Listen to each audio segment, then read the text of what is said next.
कक्षा 11 में हिंदी पाठ्यक्रम में कबीरदास पाठ के साखी शीर्षक के दूसरे भाग का अध्ययन करेंगे। इसके पूर्व में आपने जो अध्ययन किया है उसमें गुरु की महत्ता, आत्मा परमात्मा के विषय का प्रतिपादन किया गया है। आज हम सभी उसी के द्वितीय भाग का अध्ययन करेंगे। कबीर रेख सिंदूर की, काजल दिया न जाई, नैनू रमैया रमी रहा, दूजा कहाँ समाई। कबीर रेख सिंदूर की, सिंदूर का अर्थ है सिंदूर। यह कबीरदास प्रेम के लिए भी सिंदूर शब्द का प्रयोग करते हैं, क्योंकि प्रेम का रंग भी उन्होंने लाल ही स्वीकार किया है। इसलिए यहाँ पर सिंदूर के साथ साथ उस प्रेम के रंग लाल के लिए भी सूचित किया गया है। काजल दिया न जाई, काजल का अर्थ है एक तो काजल और दूसरे सांसारिक आसक्ति या विषय विकार हैं। मोह पास है, मोह का बंधन है। नैनू रमैया, नैनू नेत्रों में, रमैया रमण करने वाला, रमि रहा रमण करने लगा, उसी में रम गया। दूजा कहाँ समाई, दूजा दूसरा, कहाँ समाई, कहाँ प्रवेश कर सकता है, समा सकता है। इस तरह से अगर हम इसकी व्याख्या देखें तो कवि कबीरदास जी कहते हैं कि मैंने सौभाग्यवती स्त्रियों की भांति मैंने भी अपने मस्तक पर सिंदूर की रेखा लगा ली है, सिंदूर बिंदु लगा रखा है। काजल दिया न जाई, अब उसमें अपने रूप श्रृंगार के लिए काजल लगाने की आवश्यकता नहीं रह गई है। अब का उसमें काजल नहीं लगाया जा सकता है।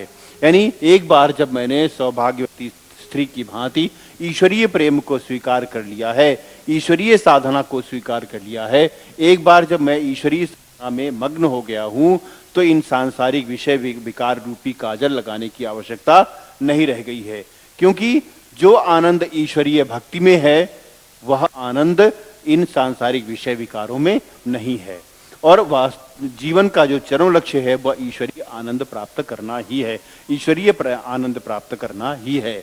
जब हमें ईश्वरीय आनंद की प्राप्ति हो रही है तो फिर इन सांसारिक विषय विकारों में फंस करके अपने जीवन को निरर्थक करने, उसे व्यर्थ करने की आवश्यकता नहीं है। नैनू रमैया रमी रहा, जो सर्वत्र रमण करने वाला ईश्वर है, वह राम है, ईश्वर है, साधक हमारा साध्य है, वह हमारे नेत्रों में ही रमी रहा, उसी में रम गया है, उसी में बस गया है, सदा सदा के लिए उसी में रमण करने लगा है। और दूजा कहाँ समाई, अब उसमें दूसरा कोई प्रवेश नहीं कर सकता है। जब एक किसी स्थान पर एक चीज कोई हमेशा के लिए बस गई है तो उसमें दूसरे का प्रवेश संभव नहीं है। इस तरह से जो पाठ्यक्रम पर आधारित जो प्रश्न आते हैं या अवतरण, पाठ्यक्रम के अंतर्गत अवतरण पर आधारित जो प्रश्नोत्तर हैं, वह आपके लिए एक उदाहरण प्रस्तुत किया गया है। इसके पीछे कक्षा में भी आपने पढ़ा है, एक उदाहरण आपको देकर के समझाया गया था जिससे आपको कार्य करने में सहजता हो। प्रश्न है, प्रस्तुत अवतरण के पाठ एवं रचनाकार का नाम लिखिए। इसी के साथ साथ ये पूछा जा सकता है कि अथवा प्रस्तुत अवतरण का संदर्भ लिखिए। तो आपको पिछली कक्षा में संदर्भ लिखना और पाठ और शीर्षक का नाम दोनों सिखाया गया है। फिर से एक बार आप देख सकते हैं, पाठ का नाम लिखना, पाठ का नाम है साखी और रचनाकार का नाम है कबीरदास जी। कबीरदास जी के बारे में आपने पढ़ाई है कि वे भक्ति काल में निर्गुण शाखा के अंतर्गत संत काव्यधारा के प्रतिनिधि कवि हैं। प्रश्न खा है, रेखांकित अंश की व्याख्या कीजिए। रेखांकित अंश आप देख रहे हैं, जो दूसरी हमारी अवतरण का दूसरा जो लाइन है वो अंडरलाइन है, रेखांकित है। उसमें उत्तर में कवि कबीरदास जी कहते हैं कि सर्वत्र रमण करने वाला जो हमारा प्रिय है, परमात्मा है, राम है, वह मेरे नेत्रों में रम गया है। यानी जिसे मैं अपने नेत्रों में सदा सदा के लिए बसा लेना चाहता था, जिसे रमण करने के लिए मैं आतुर था, जो मेरे नेत्रों में सदैव रमण करता रहे, जिसके लिए मैं सदैव आतुर था, ऐसे वे राम, वे प्रिय परमात्मा मेरे नेत्रों में रम गए हैं, सदैव के लिए बस गए हैं। अतः अब इन नेत्रों में किसी अन्य वस्तु के लिए स्थान रिक्त नहीं है, क्योंकि वह अपने नेत्रों को मैंने इसीलिए खुला ही रखा था कि वे ईश्वर का की प्रतिकृति, उसका जो रूप है, उसका सौंदर्य है, वह सदैव के लिए मेरे नेत्रों में आ जाए, जिससे मेरे इन सांसारिक विषय विकारों से मुक्ति प्राप्त हो जाए। अर्थात अपने प्रिय परमात्मा यानी राम को अपनाने के बाद सांसारिक वासनाओं के मोहपाश में बंधना किसी प्रकार में संभव नहीं है, क्योंकि मुझे उस प्रिय परमात्मा की संगति से अत्यधिक आनंद की अनुभूति होने लगी है। मेरे जीवन का जो चरम लक्ष्य है वह मुझे प्राप्त हो गया है। इसलिए उस आनंद के पश्चात इन सांसारिक वासनाओं का जो काजल है, उनका मोह है, आसक्ति है, उन विकारों की ओर उन्मुख होना अब हमें स्वीकार नहीं है, उसकी ओर प्रवृत्त होना अब संभव भी नहीं है। इस तरह से आप व्याख्या कर सकते हैं। तीसरा प्रश्न है, कबीर ने यहां स्वयं को किसके रूप में प्रस्तुत किया है? तो आपने व्याख्या के जब आपको सिखाई गई तो आपने देखा है कि वहां पर कवि ने स्वयं को सौभाग्यवती स्त्री के रूप में चित्रित किया है, और कहा भी गया है कि सौभाग्यवती स्त्री की भांति मैंने अपने मस्तक पर सिंदूर बिंदु लगा लिया है। चौथा प्रश्न है, सौभाग्यवती स्त्री के नेत्रों में कोई दूसरा क्यों नहीं समा सकता? तो उत्तर है, सौभाग्यवती स्त्री के नेत्रों में इसलिए दूसरा कोई नहीं समा सकता है क्योंकि इसमें पहले से ही उसके प्रिय परमात्मा समाये हुए हैं। हमारे प्रिय परमात्मा पहले से ही समाये हुए हैं, इसलिए अब दूसरे कोई उसमें प्रवेश नहीं कर सकता है, दूसरे के लिए कोई स्थान रिक्त नहीं है। जब कोई स्थान रिक्त होगा तभी दूसरे को प्रवेश कर दिया जा सकता है, और यहाँ तो पहले ही मैंने उस अपने परमात्मा को अपने नेत्रों में बसा रखा है, और जब परमात्मा ही साक्षात मेरे नेत्रों में बस गया है, इसलिए अब इन आसक्तियों की ओर जाने का कोई औचित्य नहीं रह गया है। उस काजल यानी अज्ञान की प्रवृत्ति की ओर जाने का कोई औचित्य नहीं रह गया है। सिंदूर और काजल किसके प्रतीक हैं? तो उत्तर है, सिंदूर प्रियतम के प्रेम, उसके सौभाग्य, और काजल सांसारिक विषय वासनाओं और आसक्तियों का प्रतीक है। यह अज्ञान का प्रतीक है, यह विषय विकारों का, मोह का, बंधन का और नश्वरता का प्रतीक है। इस तरह से आप 5 प्रश्न पूछे जाएंगे और पांचों का उत्तर इस तरह से लिखा जा सकता है।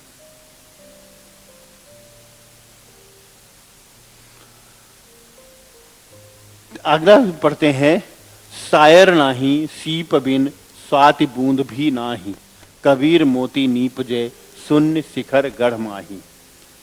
शून्य शिखर, शून्य शिखर। वैसे लौकिक जगत में, संसार में सायर मीन सागर, सीप आप जानते हैं सीपी होती है, समुद्र में होती है, और स्वाति नक्षत्र होता है जो वर्षा काल में। कवि का तात्पर्य है कि सागर में पड़ी हुई सीपी में स्वाति नक्षत्र में बरसने वाली बूंद जब पड़ती है तो वह मोती बन जाती है। लेकिन कवि कबीरदास जी कहते हैं कि ये जो मोक्ष रूपी जो मोती है, मुक्ति रूपी जो मोती है, साधना के मार्ग में जो मुक्ति रूपी मोती है, उसकी उत्पत्ति बड़ी विचित्र है, क्योंकि सुषुम्ना के ऊपर जो सहस्रार चक्र ब्रह्मरंध्र है, वहां पर उस मोती की उत्पत्ति होती है। कौन सा?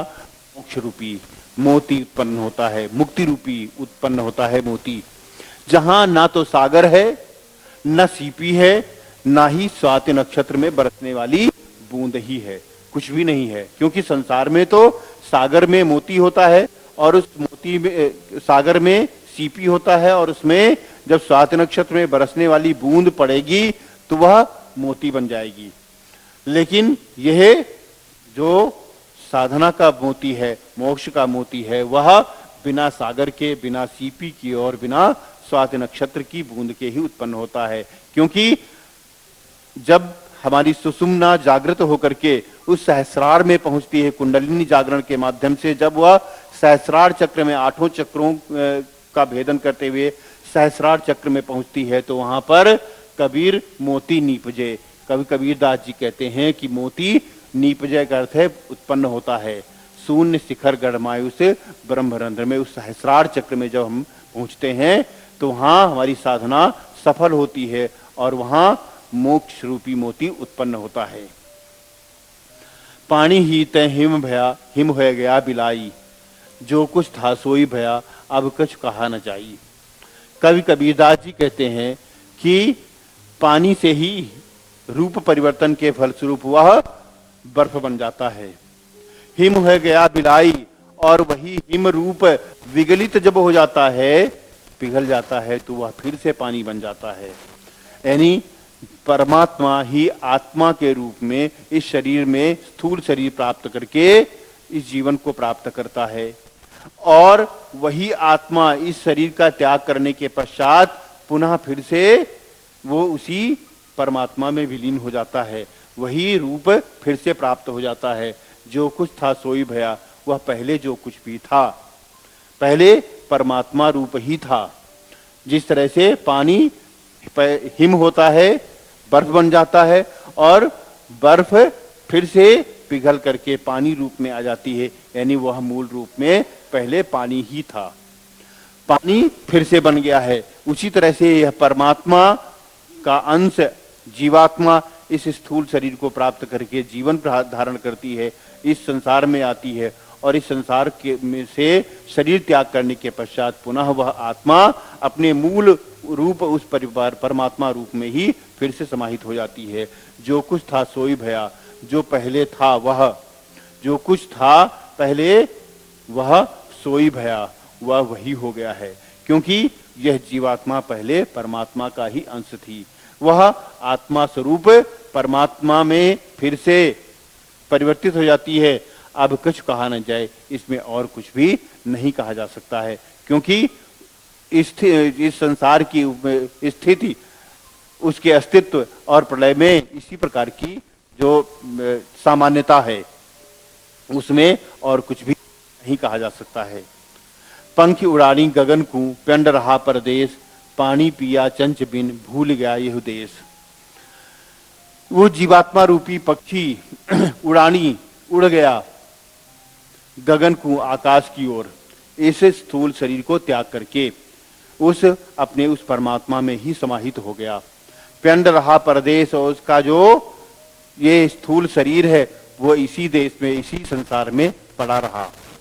वो जीवात्मा रूपी पक्षी वो आकाश की ओर उस परमात्मा में ही लय हो गया, उसी में मिल गया, और उसका यह स्थूल शरीर, भौतिक शरीर, ये पार्थिव शरीर जो इस संसार से ही प्राप्त हुआ था, इस संसार में ही, इस मर्त्य लोक में ही, इसी लोक में पड़ा रहा। पानी पिया चंच बिन, वहां पहुंच करके उस परमात्मा में लय होने के पश्चात उसने राम रूपी रसायन का, भक्ति रूपी रसायन का, ब्रह्मानंद रूपी रसायन का आस्वादन किया, पान किया। चंच बिन, अपनी चोंच के बिना। चोंच कौन सी? जो पक्षी है उसका आस्वादन चोंच के द्वारा ही होता है, लेकिन जीवात्मा के पक्ष में है, क्योंकि उसने शरीर धारण किया, इसलिए अपने इंद्रिय रूपी चोंच के बिना, क्योंकि इंद्रियां तो शरीर के साथ है, इसी संसार में रह गई, इसलिए इंद्रिय रूपी चोंच के बिना ही उसने ब्रह्मानंद रूपी रस का आस्वादन किया, और छक इस प्रकार से आकंठ पान किया, छक करके पान किया। भूल गया यह देश, कि वह इस देश को, इस संसार को ही भूल गया, यानी इस संसार से आवागमन का जो उसका जो चक्र है वो समाप्त हो गया। वो उसी ब्रह्मानंद में इस प्रकार से लय हो गया कि उसे इस संसार में आने की आवश्यकता नहीं रह गई, वह जीवन से मुक्त हो गई, इंद्रियों के मोह पास से, सांसारिक विषय विकारों से मुक्त हो गई, क्योंकि यही तो उस जीवात्मा का परम प्राप्तव्य है, उसका लक्ष्य है।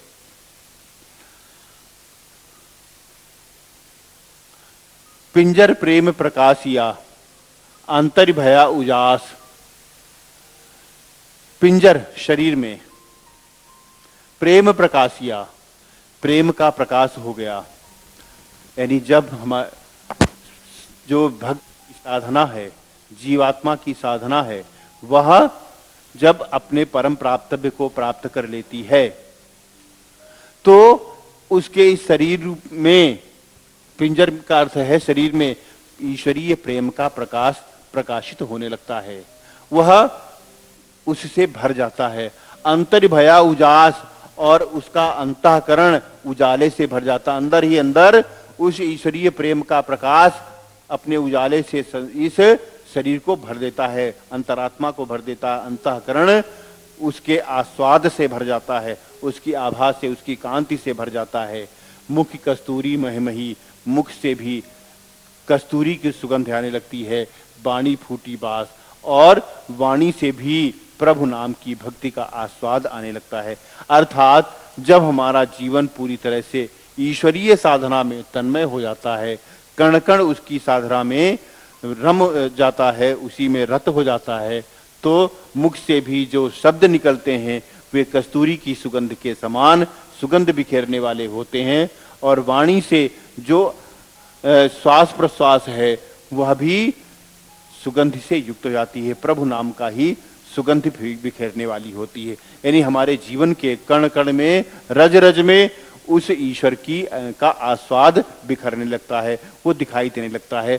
जहां भी हम देखते हैं, वो जिस ओर भी देखते हैं, उसका ही आभा, उसकी ही कांति, उसका ही आस्वाद अपने जीवन में हम अनुभव कर पाते हैं। नैना अंतर आवतू, ज्यों हों नैन झपेऊं, हे ईश्वर, जैसे ही मैं अपने इन नेत्रों को, लौकिक नेत्रों को बंद करूं, झपेऊं का अर्थ है बंद करना, नैन नेत्रों को, ज्यों जैसे ही, हों मैं, जैसे ही मैं अपने नेत्रों को बंद करूं, नैना अंतर आव तू तत्क्षण ही मेरे नेत्रों के लिए, मेरे नेत्रों के अंदर सदा सदा के लिए प्रविष्ट हो जाए। जैसे ही मैं अपने नेत्रों को बंद करूं, तत्क्षण ही तू सदा सदा के लिए मेरे नेत्रों के अंदर प्रविष्ट हो जाए। किस प्रकार से?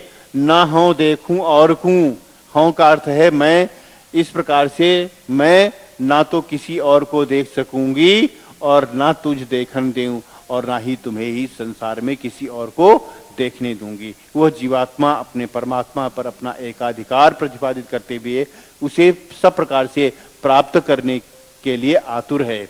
इसीलिए वो कहती है कि जैसे ही मैं अपने नेत्रों को साधना में तत्पर होकर के अपने नेत्रों को बंद करूं, तू सदा सदा के लिए मेरे नेत्रों में आ जाएगा, तो इस संसार में मुझे और किसी को देखने की आवश्यकता नहीं रह जाएगी, और तुझे भी किसी और के प्रति आकृष्ट होने के, किसी और के नेत्रों में बस जाने के लिए अवकाश नहीं रह जाएगा। यानी जो मुझे मेरा चरम प्राप्तव्य है, जो परमात्मा है, वह मुझे सदा सदा के लिए प्राप्त हो जाएगा, और इस प्रकार से मैं अपने नेत्रों को पुनः खोलना नहीं चाहूंगी, उन्हें उद्घाटित नहीं करना चाहूंगी, क्योंकि उन्हें उद्घाटित करके मैं फिर से उन सांसारिकता में, उस नश्वरता में, उस क्षणभंगुरता में, उस नाशवान जगत की ओर उन्हें फिर से दृष्टिपात करने नहीं देना चाहती हूँ, क्योंकि फिर से वे इस संसार को देखेंगे, फिर से वे ऐन्द्रिक सुख की ओर प्रवृत्त होंगे।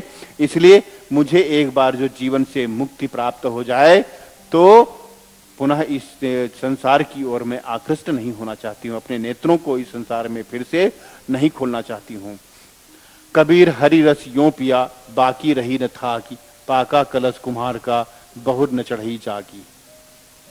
कवि कबीरदास जी कहते हैं कि हरि रस यों पिया, मैंने ब्रह्मानंद रूपी रस का इस प्रकार से आस्वादन किया है, इस प्रकार से मैंने उसे पी लिया है, छक करके उसे आकंठ पान कर लिया है कि बाकी रही न थाकी। थाकी का अर्थ है इच्छा, आकांक्षाएं, कोई भी सुख की अपेक्षा कि मेरी कोई सांसारिक इच्छा अब शेष नहीं रह गई, बाकी नहीं रह गई।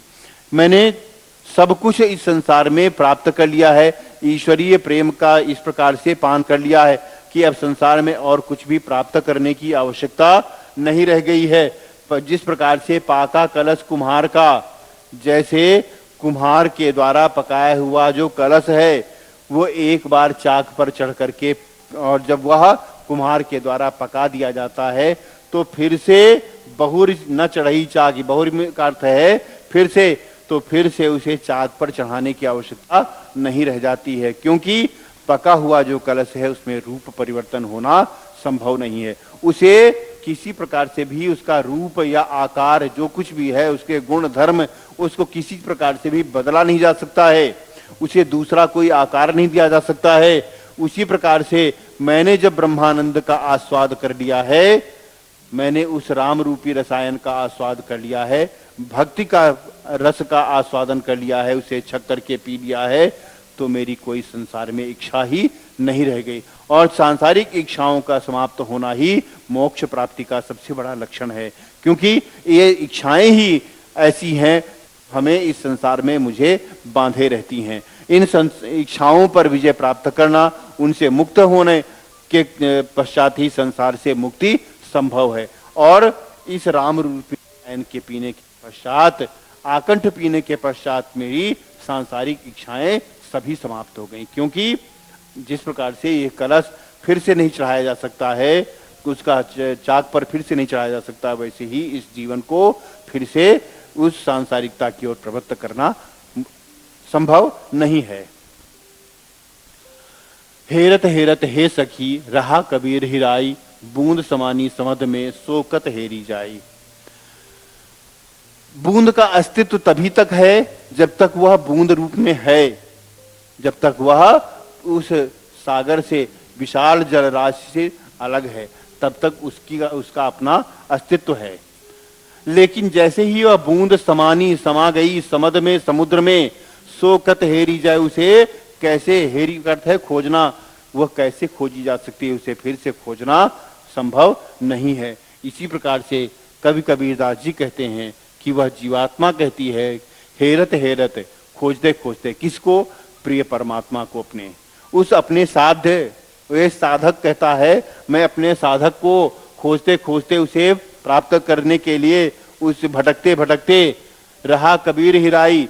कबीरदास भी स्वयं खो गया है, किसमें, अपने उस परमात्मा में ही, उस परमात्मा में इस प्रकार से विलीन हो गया, उसी में समाविष्ट हो गया, उसी में इस प्रकार से एकाकार हो गए हैं, एकीभूत हो गए हैं कि अब उन्हें फिर से अलग करना संभव नहीं है। क्योंकि जब तक वे अलग पृथक सत्ता उनकी थी, तब तक उनको अपना अहंकार दिखाई देता था। जैसे ही उनका पृथक सत्ता समाप्त हुई, अहंकार शून्यता आ गई, अहंकार शून्य हो गए।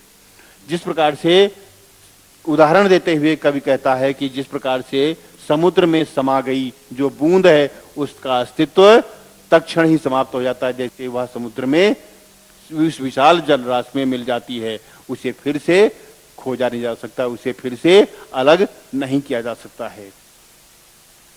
इसलिए समुद्र के विशाल जलराशि, उसी परमात्मा विशाल जलराशि के समान भी वह अनंत है, और उस अनंत में कबीरदास भी अपनी जीवात्मा को इस प्रकार से समाविष्ट कर देते हैं कि उसका पृथक सत्ता, उसका जो अहम भाव है वो समाप्त हो जाता है। कबीर यहु घर प्रेम का, खाला का घर नाही, शीस उतारे हाथ करी, सो घर बैठे माही। ये साधना का मार्ग बड़ा कठिन है, इसमें आराम से कुछ भी प्राप्त नहीं होता है, सहजता से कुछ भी प्राप्त नहीं होता है। खाला का अर्थ होता है मौसी, या जहां पर अधिकार पूर्वक जाया जा सके, सहजता से आपको प्रवेश मिल जाए, वह खाला का घर। कबीरदास जी कहते हैं कि यह घर प्रेम का, जो साधना का मार्ग है, साधना का, ईश्वरी का जो घर है, ईश्वर का जो प्राप्ति का जो मार्ग है, घर है, वो प्रेम का, वो प्रेम के द्वारा ही उसे प्राप्त किया जा सकता है। वहां प्रेम के द्वारा ही पहुंचा जा सकता है। ईश्वर की प्राप्ति ईश्वरीय प्रेम के द्वारा ही हो सकती है। वो खाला का घर नहीं है, अपने सगे संबंधी मौसी का घर नहीं है, जहां आप अधिकार पूर्वक कभी भी किसी भी रूप में सहजता से पहुंच जाते हैं। शीश उतारे हाथ करे, इस मार्ग में तो वही आगे बढ़ सकता है, इस मार्ग में तो वही आगे बढ़ सकता है। शीश उतारे, जो अपने सिर को काट करके आगे बढ़ता है, जो सिर को काट करके उसे अपने हाथ पर लेकर के चलता है, सो घर बैठे माही, उस साधना के मार्ग में वही आगे बढ़ पाता है, वही प्रवेश कर पाता है। बैठे का अर्थ है प्रवेश करना, यानी ईश्वर के घर में, उस साधना के मार्ग में वही आगे बढ़ पाता है जो अपना सर्वस्व उत्सर्ग कर पाता है। और सबसे अधिक है अपने अहंकार से शून्य हो जाना। अहंकार शून्यता ईश्वर प्राप्ति का सबसे बड़ा उसका प्राप्ति का मार्ग है। जब हम अहंकार शून्य होकर के स्वयं की सत्ता का से शून्यता का अनुभव करके जब हम आगे बढ़ते हैं तो निश्चित रूप से मुझे उसमें सफलता दिखती है। उसमें अपना अस्तित्व समाप्त करके जब ईश्वरीय सत्ता में अपने आप को हम मिला देते हैं तो ही ईश्वरीय सत्ता का दर्शन होता है। इसलिए अपने सिर को उठा, जो अपनी हथेली पर काट करके अपनी हथेली पर लेकर के जो आगे बढ़ता है, यानी अपना सर्व चीज उतारे का अर्थ है अहंकार को शून्य करना, अहंकार शून्य हो जाना। सो सबसे अधिक है अपने अभिमान को त्याग कर देना। अहंकार और अभिमान से त्याग करके जब हम आगे बढ़ते हैं तो ही हमारी साधना सफल होती है और तभी हम ईश्वर का साक्षात्कार कर पाते हैं, उसे प्राप्त कर पाते हैं। जब मैं था तब हरि नहीं, अब हरि हैं मैं नाही। सब अंधियारा मिट गया, जब दीपक देखा माही। जब मेरे अंदर मैं का अर्थ है अहंकार, जब मेरे अंदर अहंकार था तब मुझे ईश्वरीय सत्ता का आभास नहीं हुआ, मुझे ईश्वर की प्राप्ति नहीं हुई, मुझे ईश्वर का साक्षात्कार नहीं हुआ, उसका दर्शन नहीं हुआ। अब हरि हैं मैं नाही, और अब जब मुझे ईश्वर की प्राप्ति हो गई है, उसका दर्शन हो गया है, साक्षात्कार हो गया है, ईश्वरीय सत्ता का अनुभव कर लिया है, तो अब मेरे अंदर का सारा अहंकार जाता रहा, मेरे अंदर का अहंकार शून्य हो गया। क्योंकि अहंकार ही मुझे ईश्वर की दर्शन के बाधक के रूप में दिखाई देता है। वही सबसे बड़ा हमारे ईश्वर प्राप्ति के मार्ग में, साधना के मार्ग में अवरोध है। जब हम अहंकार शून्य हो जाते हैं, अभिमान शून्य हो जाते हैं, अहम सत्ता का लोप कर देते हैं, तो हमें ईश्वर का दर्शन होता ही है। तो इसलिए जब मेरे अंदर अहंकार शून्य था, मेरे अंदर अहंकार भरा हुआ था, अभिमान था, दंभी था, अहम भाव था, तब तक मुझे ईश्वरीय सत्ता का साक्षात्कार नहीं हो सका। अब हरि हैं, और जब मुझे ईश्वरीय सत्ता का आभास हो गया है, ईश्वर का दर्शन हो गया है, उसका साक्षात्कार हो गया है, तो मेरे अंदर किसी प्रकार का विषय विकार नहीं रह गया, अभिमान नहीं रह गया, अहंकार नहीं रह गया है, सांसारिक वृत्तियां नहीं रह गई हैं, सब अंधियारा मिट गया। और इस प्रकार से मेरे अंदर का सारा जो अज्ञान जनित अंधेरा था, जो अज्ञान जनित अंधेरा था, वो भी मिट गया, वो भी शून्य हो गया। जब दीपक देखा माही, जब ज्ञान का दीपक, ईश्वरीय ज्योति का दीपक मेरे अंदर प्रकाशित हुआ, ईश्वरीय आभा से दैदीप्यमान जो दीपक है वह जब मेरे अंदर आभासित हुआ, प्रकाशित हुआ, तो अपने आप संसार जो सारा जो अज्ञान जनित अंधेरा है, सांसारिकता का अंधेरा है, विषय विकारों का अंधेरा है, वो सारा का सारा समाप्त हो गया। सब अब हमारे अंदर ईश्वरीय प्रेम का आभास हो रहा है, वही चारों ओर मुझे दिखाई दे रहा है। इसमें काव्य सौंदर्य के रूप में आपको बताया गया है कि शांतरस है, दोहा छंद है, लक्षणा शब्द शक्ति है और मुक्तक शैली का प्रयोग हुआ है। इसके आगे पदावली भाग का अध्ययन हम अगली कक्षा में करेंगे। तब तक के लिए धन्यवाद।